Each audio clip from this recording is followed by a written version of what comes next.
Salut tout le monde, ravi de vous retrouver, chers élèves de la deuxième année bac, option physique-chimie ou SVT, dans cette nouvelle vidéo qui est consacrée au traitement des exercices qui sont extraits des examens nationaux et en relation avec le premier chapitre toujours de la libération d'énergie emmagasinée dans la matière organique. J'espère que ça vous aidera pour une meilleure préparation à vos examens.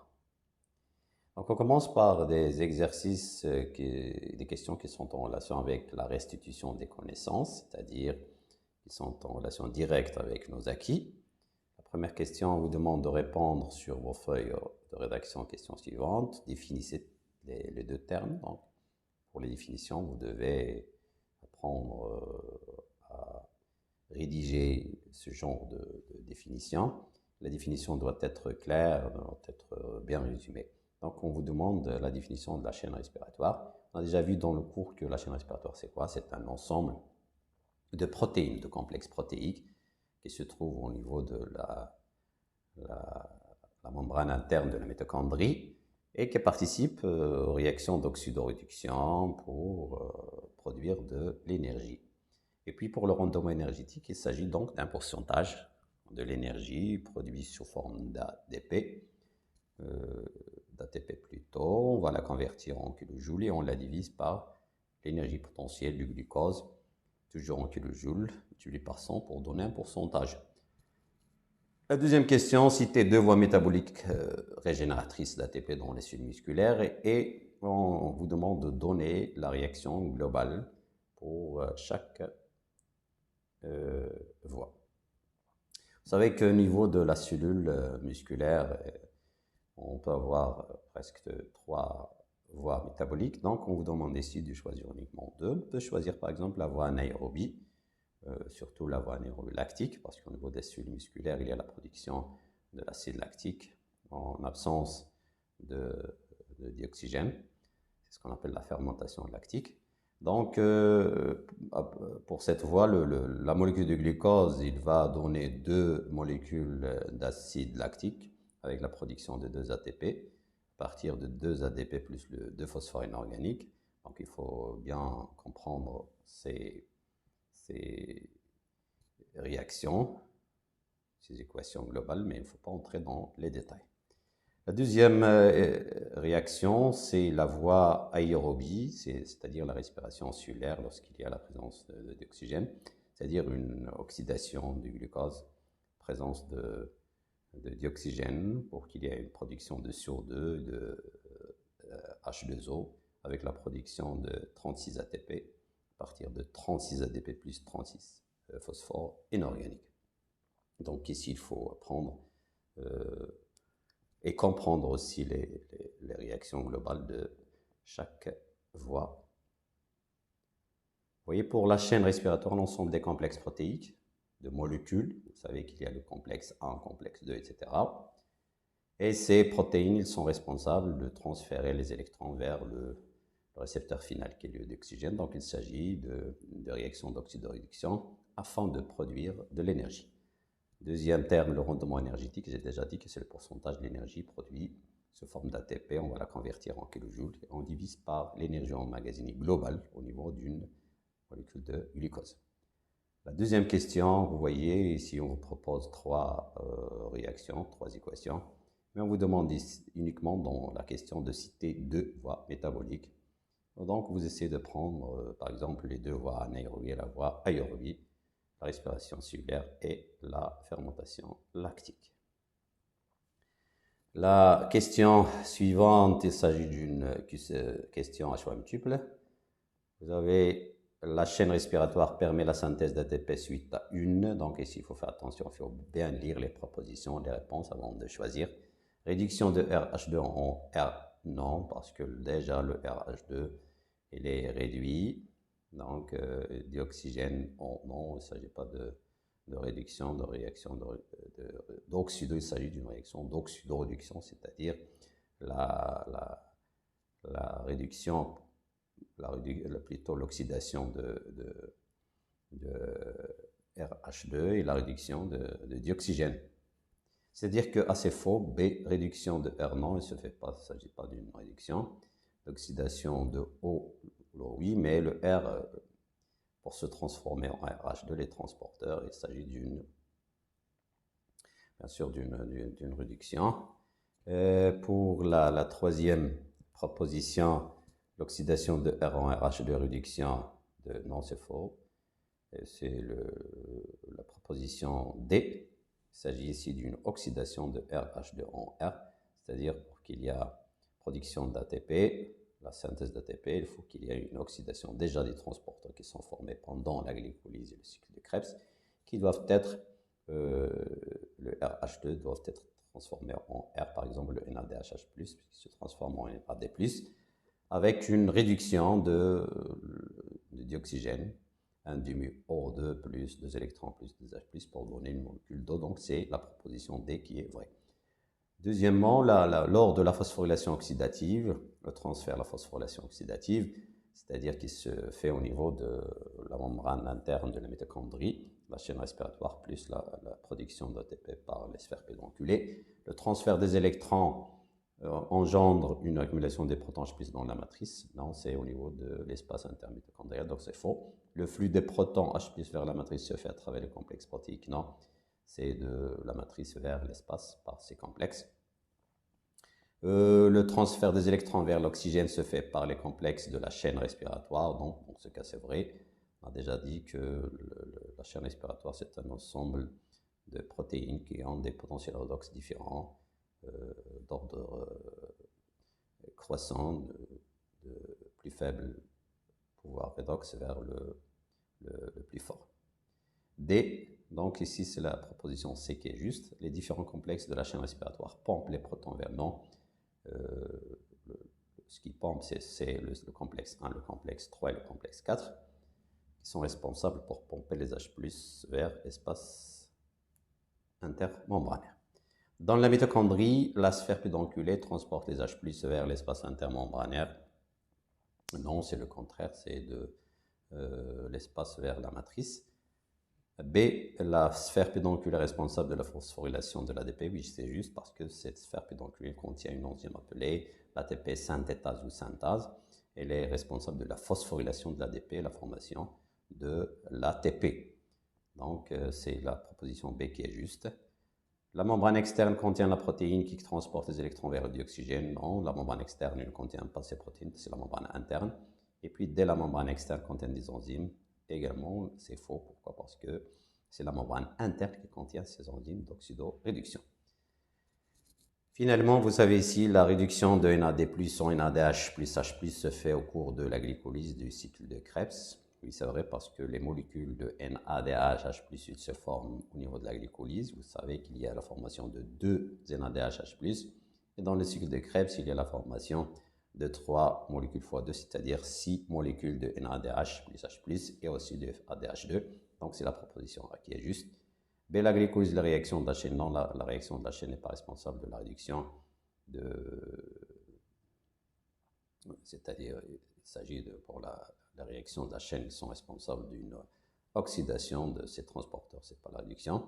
Le cycle de Krebs, la réaction de la chaîne, donc puisque la chaîne c'est faux. La réaction de la chaîne respiratoire et de la phosphorylation de l'ADN, c'est aussi faux. Donc la proposition qui est juste, c'est la première, la glycolyse et le cycle de Krebs. Je propose les réponses qu'on voit ici.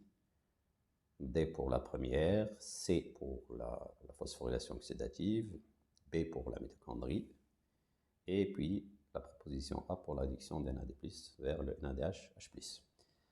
Troisièmement, relier chaque phénomène à la réaction bilan qui convient sous forme de couple qu'on voit ici. Donc on vous donne 2 colonnes. La première, il contient des phénomènes qui sont responsables. Et on a étudié les 4 phénomènes, la glycolyse, le cycle de Krebs, la fermentation lactique et la fermentation alcoolique.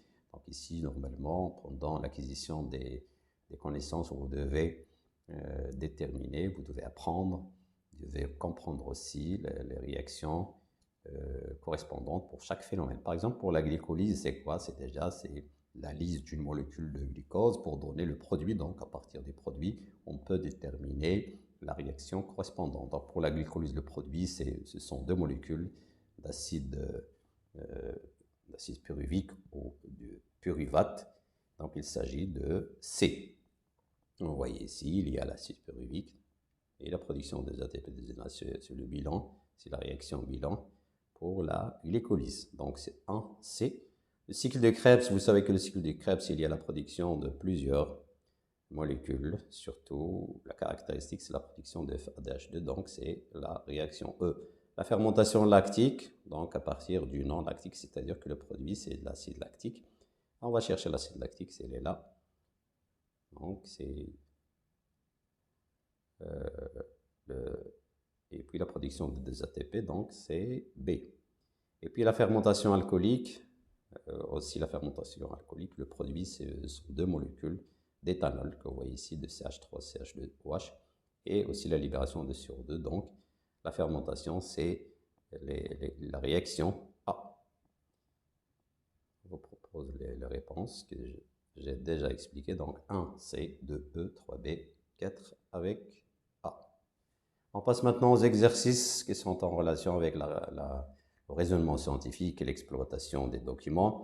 Donc dans ce cas, il faut bien lire les données et essayer de déterminer les objectifs de chaque étude et de chaque expérience. Et puis chercher les conditions des expériences et de la recherche pour avoir l'explication de certains problèmes scientifiques. Donc ici, on doit lire afin d'étudier la relation entre les réactions responsables de la consommation d'oxygène et la libération d'énergie au niveau des muscles. On suggère les données suivantes. Donc vous voyez ici le but, c'est de chercher la relation qui existe entre la consommation d'oxygène et la production d'énergie au niveau des cellules musculaires. Lors des compétitions dans les zones de haute altitude, les performances physiques des athlètes exerçant dans les zones de basse altitude s'affaiblissent. Donc vous voyez ici une autre information. Ils ont remarqué que la performance physique des athlètes qui exercent dans des zones à basse altitude, ils ont un rendement qui est faible. On va chercher l'explication de cette relation. Afin de déterminer les causes de cette baisse de rendement physique, une étude a été réalisée pour suivre l'évolution des records du marathon en fonction d'altitude par rapport au niveau. Donc on va voir le document 1, il s'agit des données qui présentent l'altitude par rapport au niveau de la mer dans des zones différentes qu'on voyait, des zones de compétition, et la pression partielle dans chaque zone et le record enregistré. Par exemple, ici au Maroc, le marathon de Rabat, sachant que l'altitude il est estimée à 29 mètres, la pression partielle d'oxygène en millimètres de mercure 159, le record enregistré 2 heures, etc. Donc, lorsque vous voyez, par exemple, le marathon de Colorado 1823, ici 2240, donc vous remarquez qu'il y a une augmentation de l'altitude en fonction de ces zones. Et lorsqu'il y a l'augmentation de l'altitude, vous remarquez pour la pression, on cherche toujours la relation entre les variables. La pression partielle de dioxygène, vous voyez qu'il diminue, 159, 125, 110, 97. Et puis le record, vous voyez, vous remarquez qu'il y a une augmentation du record. Donc ici, avant de commencer les réponses, j'ai déjà une idée que lorsque l'altitude augmente, la pression va diminuer, le record va augmenter. Et on cherche la consigne en vous basant, donc ici, on vous donne le support à utiliser pour répondre. Et vous avez le verbe d'action en gras, décrire, on vous demande de décrire. Qu'est-ce qu'on va décrire? Les variations des records en fonction d'altitude. Donc ici, ils ont choisi uniquement l'altitude en relation avec le record, donc ne fait pas intervenir la pression. Donc on va répondre à la question, sachant que le record augmente lorsque l'altitude augmente aussi. Et pour vous illustrer la relation entre l'altitude et la baisse, donc pourquoi lorsqu'il y a l'augmentation de l'altitude, il y a la diminution de la concentration, de rendement plutôt physique des athlètes, on propose le document 2 qui présente l'effet de l'altitude sur la quantité d'oxygène, l'approvisionnement des cellules. Donc on va prendre 2 niveaux, un niveau de la mer, c'est-à-dire basse altitude, et le sommet de l'Everest, c'est-à-dire une haute altitude. On va comparer la pression partielle de dioxygène qui arrive au niveau des cellules. Donc vous allez voir qu'au niveau de la mer, il y a une grande quantité de dioxygène qui arrive au niveau des cellules. Par contre, dans les grandes altitudes, il y a une faible ici vous voyez, c'est une faible pression partielle qui arrive au niveau des cellules, c'est-à-dire que dans les basses altitudes, il y a une grande quantité d'oxygène qui arrive dans les cellules. Par contre, dans les hautes altitudes, il y a une faible concentration d'oxygène qui arrive dans les cellules, ce qui donne un faible rendement physique au niveau des hautes altitudes. Donc ici, la deuxième question, en vous basant sur le document 1 et 2, les deux à la fois, sachant que le premier nous donne que la concentration de dioxygène elle diminue en fonction de l'augmentation de l'altitude, et à partir du graphique, on vous donne qu'au niveau des hautes altitudes, par exemple l'Everest, il y a une faible oxygénation des cellules. Donc on vous demande de proposer une hypothèse pour expliquer la relation entre l'altitude et la baisse du rendement physique des athlètes. Donc, c'est à partir de la relation logique qui existe, c'est-à-dire la quantité de O2 qui arrive aux cellules dans les grandes altitudes, elle est faible. C'est pour ça que le rendement doit être faible. Donc, pour l'hypothèse, c'est-à-dire que le faible rendement physique dans les hautes altitudes, il est en relation avec la faible quantité d'oxygène qui arrive au niveau des cellules. Donc, pour les propositions des réponses, pour la première question, on observe une élévation du record en fonction de l'altitude, j'ai déjà dit ça. Et pour la deuxième question, la quantité de dioxygène délivrée aux cellules dans les grandes altitudes est faible, ce qui baisse le rendement physique. On va passer à la suite pour déterminer le rôle du oxygène dans les réactions respiratoires, responsable de la production d'énergie sur l'ATP. Donc ici, on va chercher la relation exacte qui existe entre le dioxygène et la production d'ATP au niveau des cellules. On réalise des expériences suivantes, une suspension mitochondriale. On a déjà vu ça dans les expériences du cours. C'est placé dans un milieu riche en dioxygène. Avec addition, on ajoute les composés réduits, le RH2, c'est-à-dire transporteur d'hydrogène, exemple le NADH, ou le ADH2. Et on ajoute aussi les précurseurs de production d'ATP, de la molécule d'ATP, c'est-à-dire l'ADP plus phosphore inorganique. Le suivi de l'évolution de la quantité de dioxygène d'ATP dans le milieu a permis d'enregistrer les résultats représentés dans le document 3. Donc pour le document 3, il s'agit d'un graphique qui montre la variation de la concentration de dioxygène en unité arbitraire et aussi la concentration en ATP unité arbitraire en fonction des temps lorsqu'on essaye d'ajouter les RH2 et ADP plus le PI. Donc vous voyez, lorsqu'on essaye de rajouter ces transporteurs d'hydrogène et les précurseurs, les molécules qui sont responsables de la formation de l'ATP, il y a une diminution de concentration d'oxygène, c'est-à-dire qu'il y a une consommation par les cellules, associée en parallèle avec une augmentation de la concentration d'ATP, c'est-à-dire qu'il y a une relation entre la consommation d'oxygène et la production d'ATP. Pour le document 4, c'est ce que vous avez vu dans le cours, c'est pour montrer la relation entre ces transporteurs d'hydrogène, les RH2, et la production d'ATP, ce qu'on appelle la phosphorylation oxydative. Donc vous savez que déjà le donneur d'électrons sont ces transporteurs d'hydrogène qui sont formés au niveau de la glycolyse et du cycle de Krebs. Ils seront oxydés par les complexes qui se trouvent, c'est-à-dire la chaîne respiratoire. Par exemple ici pour le C1, les électrons vont être transférés pour arriver au dernier récepteur, le dioxygène qui se transforme en H2O. Et puis, ceci est accompagné avec une sortie, le pompage des H+, vers l'espace intermembranaire, un pompage qui est un transport qui est actif, donc qui emmagasine de l'énergie électrochimique pour créer un gradient d'H+ dans l'espace intermembranaire. Et ce gradient est responsable de la production de l'ATP lorsqu'il y a l'entrée des H+ vers la matrice par ces sphères pédonculées qui contiennent l'ATP synthase. Donc vous avez déjà vu ça dans le cours. Donc la question, en vous basant sur les documents 3 et 4, le document 3, il montre la relation entre la consommation d'oxygène et la production d'ATP, parce qu'il y a présence des transporteurs d'hydrogène. Et le document 4, il explique cette relation entre les transporteurs d'hydrogène et la consommation d'oxygène. Donc, pour la réponse, le document 3, après l'ajout de RH2 ADP plus PI, on constate une diminution de la concentration de A associée à une augmentation de la concentration d'ATP dans le milieu. Le document 4, il montre les changements qui se font au niveau de la chaîne respiratoire. Il y a l'oxydation de RH2 et le transfert des électrons par les complexes pour arriver au niveau de dernier récepteur. Il y a la formation d'un gradient de protons. J'ai déjà dit que lorsqu'il y a le flux des électrons, il est associé avec une sortie pompage des H+ vers l'espace intermembranaire pour créer le gradient des H+, responsable de qui sera utilisé par les sphères pédonculées.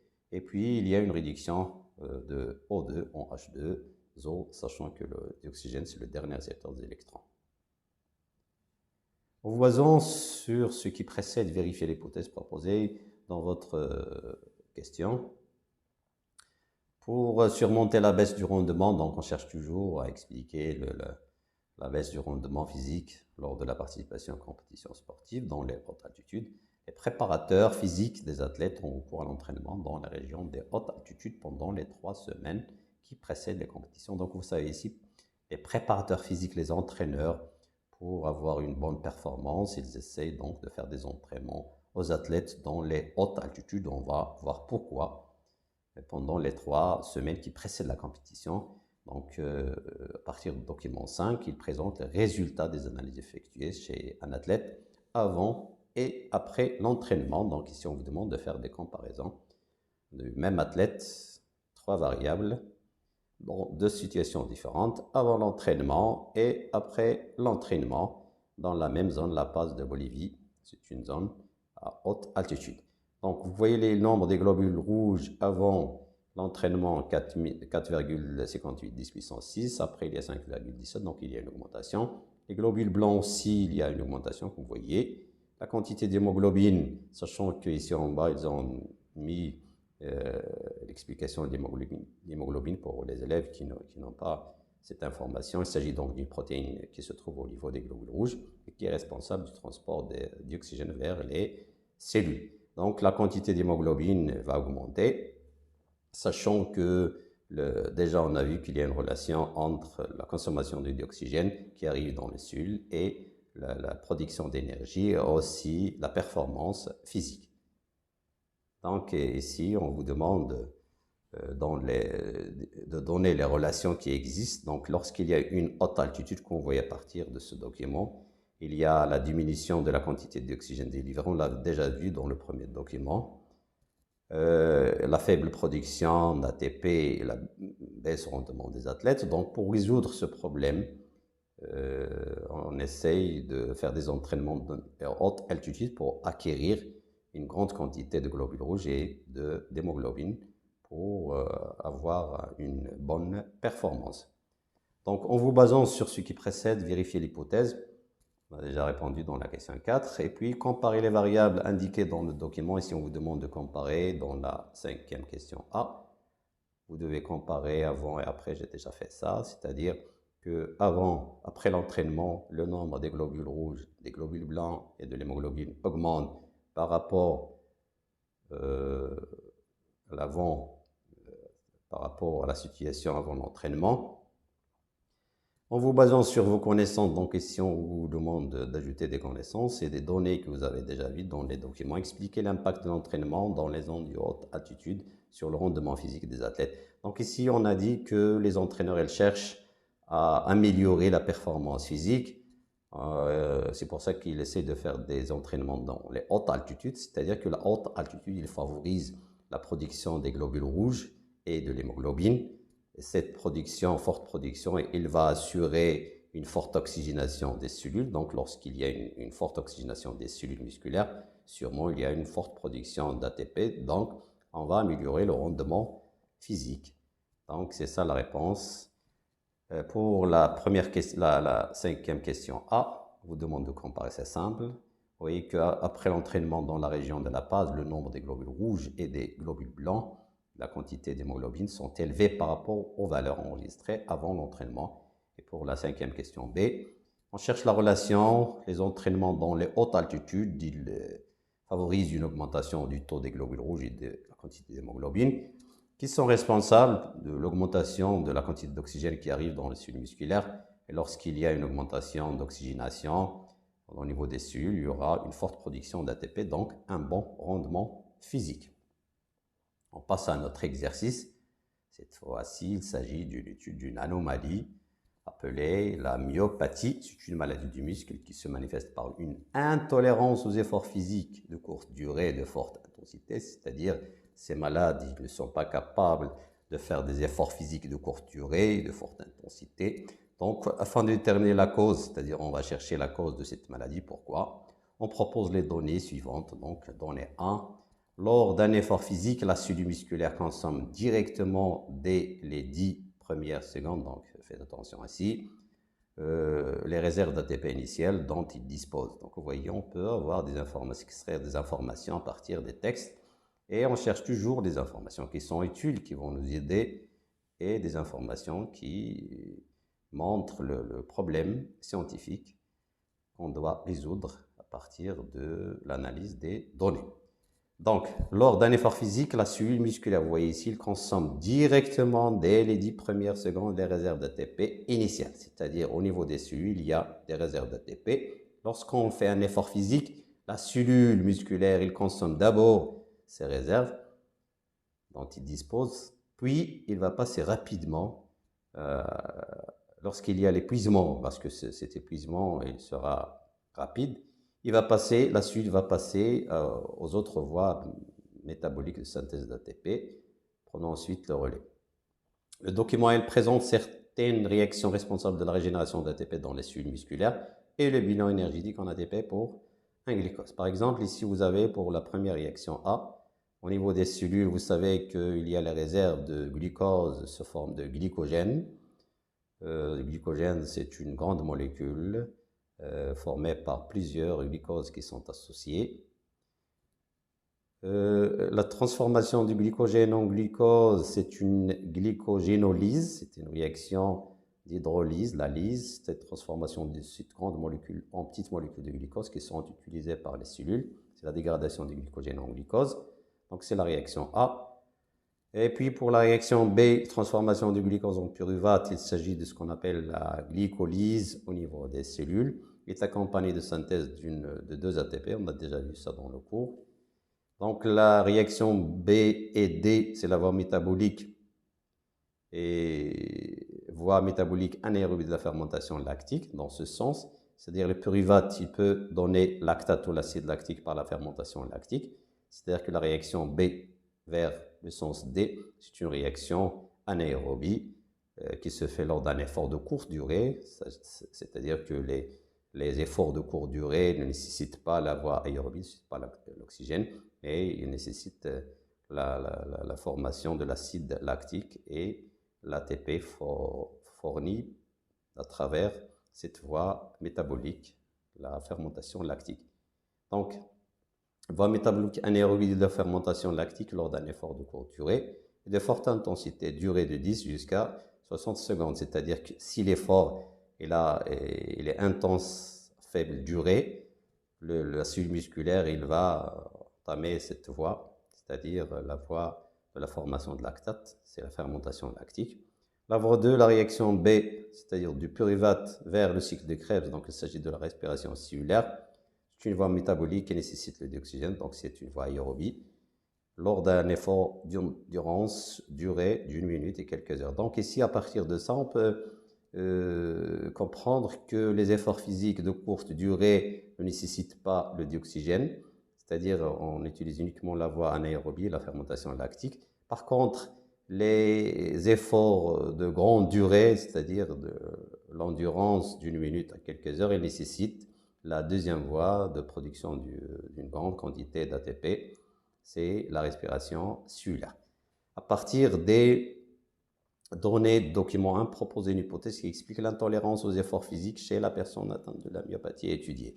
Donc, puisque ces malades, ils ont l'intolérance aux efforts physiques, ils ont dit de courte durée, donc sûrement ils ont le problème dans cette voie, la voie de production de lactate, c'est-à-dire l'anaérobie chez la personne atteinte de la myopathie étudiée. Donc, pour la proposition, soit il a un problème au niveau de la formation de glucose, c'est-à-dire la glycogénolyse, c'est-à-dire la réaction A, soit il a un niveau, au niveau de la transformation de glucose en 2 molécules de pyruvate, c'est ce qu'on appelle la glycolyse, soit il a un problème au niveau de la transformation du pyruvate en lactate, c'est-à-dire la voie anaérobie, la fermentation lactique, mais dans ce cas, il ne peut pas avoir le problème au niveau de C. Pourquoi? Parce qu'il a le problème uniquement dans les efforts physiques de courte durée, donc soit problème dans A, soit dans B, soit dans D comme hypothèse. Donc l'hypothèse 1, dérèglement de la réaction A, c'est-à-dire qui entraîne un manque de glucose, donc un arrêt de production d'ATP en tolérance aux efforts physiques. Hypothèse 2, soit il a un problème au niveau de la réaction B, c'est-à-dire la glycolyse. Et puis la troisième hypothèse, H3, dérèglement au niveau de la réaction D, arrêt de production de lactate ou arrêt de production d'énergie par fermentation. Mais il ne faut pas impliquer la réaction C parce qu'elle est indispensable dans ce cas. Et donnée 2, des mesures ont été réalisées chez une personne saine et une autre atteinte de myopathie. La figure 1, document 2, présente la concentration du glycogène musculaire au repos après un exercice physique intense. Donc ici, vous avez deux données, la figure 1 et la figure 2, document 2. La figure 1, elle représente la quantité de glycogène millimole par kilogramme de muscle au repos après l'exercice chez deux individus malades et sains. Remarque, lactate retrouvé dans le sang est à l'origine musculaire. C'est-à-dire, dans ce cas, vous voyez, il y a la variation de lactate au niveau des cellules en fonction du temps. On vous demande ici, en vous basant sur les données de document 2, c'est-à-dire soit figure 1 ou figure 2, vous demande de comparer, donc c'est simple, faire une comparaison, les concentrations de glycogène musculaire. Donc, on cherche toujours qu'est-ce qu'on va comparer. Les concentrations de glycogène musculaire du sujet malade, c'est du sujet sain, au repos après physique. Donc, on va essayer de faire la comparaison chez deux individus malades et sains et dans deux situations différentes, au repos et après l'exercice. Vous allez voir que pendant le repos, vous voyez que la concentration de glycogène chez le malade elle est presque égale à 800 millimoles par kilogramme. Et chez le sujet sain, elle est faible. Elle est estimée à 450. Par contre, après l'exercice, vous voyez que chez le malade, il y a toujours une stabilité de cette quantité de glycogène. Donc, il n'y a pas de modification. Par contre, chez le sujet sain, après l'exercice, il y a une diminution de la quantité de glycogène dans les cellules. Donc, on vous demande ici de faire la comparaison. Donc, c'est très simple de faire cette comparaison. Au repos, la concentration de glycogène musculaire chez les personnes malades, elle est supérieure à celle, donc on dit supérieure ou inférieure, dans ce cas, supérieure à celle de la personne saine, 450 millimoles. Après l'exercice physique intense, c'est-à-dire dans ce cas, vous avez la concentration du glycogène musculaire reste stable toujours chez la personne malade et diminue chez la personne saine de 450 jusqu'à presque ici 300 millimoles par kilogramme. Pour la deuxième question, on va essayer de faire une analyse à ce niveau. Donc vous voyez que l'acide lactique chez le malade, la quantité elle est stable. Par contre, chez le sujet qui est sain, il y a une augmentation dans les 2 premières minutes. Ensuite, il y a une stabilité jusqu'à la 3e minute, puis une diminution. Donc, on vous demande aussi de faire la comparaison. Donc, la voie non fonctionnelle chez la personne malade, c'est la voie de la fermentation lactique. Pourquoi? Parce que vous voyez, chez la personne malade, il n'y a pas de production d'acide lactique, c'est-à-dire l'hypothèse. C'est-à-dire, le problème, il se situe au niveau de la réaction de transformation de l'acide pyruvique en lactate. Par contre, chez la personne saine, il y a une production de lactate dans les 2 premières minutes. Ensuite, il y a une diminution après la 3e minute. Donc, pour faire une justification, chez la personne malade, la concentration est stable, vous voyez, à 0,5. Mais chez la personne qui est saine, la concentration, il augmente jusqu'à un maximum, presque 1 millimol par litre à 2 minutes. Reste puis une légère diminution à partir de la 3e minute. Donc ici, vous avez les réponses proposées, la comparaison. On vous demande de faire une comparaison des deux situations chez les deux sujets, c'est-à-dire repos et après l'exercice physique. Pour la deuxième question, donc, on cherche la voie qui n'est pas fonctionnelle chez la personne parce qu'on a déjà proposé des hypothèses. Et dans ce cas, lorsqu'on a fait l'analyse de la figure 2, on a remarqué que chez le malade, il y a une stabilité de la concentration de lactate, c'est-à-dire qu'il n'y a pas de production de l'acide lactique, sachant que c'est cette voie de production de l'acide lactique qui est utilisée pour la production d'énergie pendant les efforts physiques de courte durée. Donnée 3, les cellules musculaires sont caractérisées par la présence d'une enzyme appelée la myophosphorylase qui intervient, donc on va essayer d'expliquer. Transformation du glycogène en glucose, réaction A du document. Document 3 présente des mesures de la quantité de myophosphorylase. Donc on vous demande ici de faire une comparaison. Vous allez voir que cette quantité chez la personne, cette enzyme qui est responsable de la transformation de glycogène en glucose en unité arbitraire chez la personne atteinte de myopathie, elle est faible, 1, et elle est forte, normale chez la personne qui est saine. Donc le problème, il réside au niveau de la transformation de glycogène en glucose. Donc s'il n'y a pas de transformation en glucose, il n'y aura pas de glycolyse.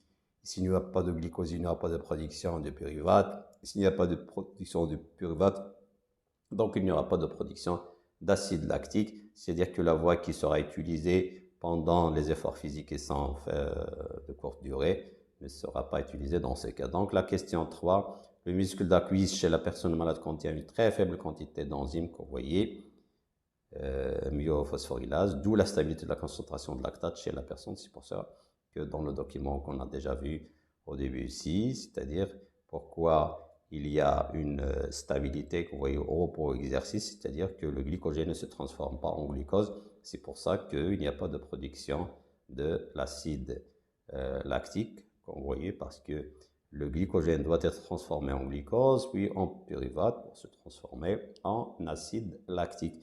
Donc le problème chez ces personnes, c'est au niveau de la première réaction A, c'est-à-dire la transformation la transformation du glycogène en glucose. Quatrièmement, donc, le manque de myophosphorylase, la réaction A, il empêche l'hydrolyse de glycogène en glucose. Donc l'absence de la réaction B et aussi la réaction D, d'où l'arrêt de production de lactate, conduisant à une faible production d'ATP qui va aboutir à l'intolérance aux efforts physiques courts et intenses. Alors je vous remercie et à la prochaine fois, Inch'Allah.